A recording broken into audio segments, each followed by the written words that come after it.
Praise లా దేవుని నామాన్ని మహిమ కలుగాక. మరొకసారి కలిసిన భాగ్యాన్ని దేవాదేవుడు మనకు అందించినందుకు దేవుడికే వందనాలు చెల్లిస్తూ వాక్య బలనకు వెళ్దాం.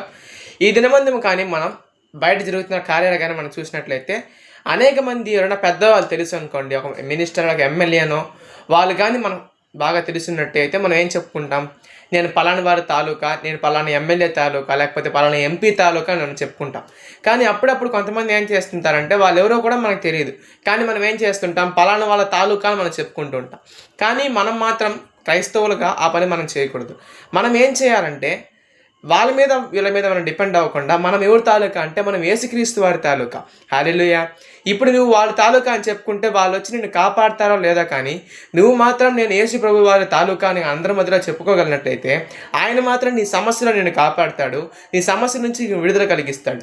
మరి మీరే ఆలోచించుకోవాలి, ఏమని, మనుషుల తాలూకుగా ఉంటావా లేకపోతే దేవుని తాలూకుగా చేసుకుంటావా అని. నేనైతే క్రీస్తు గారి తాలూకా, యేసుక్రీస్తు గారి తాలూకా. మీరు కూడా యేసు ప్రభువుని మీ సొంత రక్షకుడిగా అంగీకరించగలిగినట్లయితే ఆయన మీకు ప్రతి ఒక్క సమస్య నుంచి విడుదల కలిగిస్తాడు. కాబట్టి దీన్ని క్రైస్తవులుగా ఉన్నవారు అలవాటు చేసుకుందాం. అలాగే కొత్తగా చూస్తున్నవారు ఉంటే ఛానల్ లైక్ చేసి సబ్స్క్రైబ్ చేసుకోండి.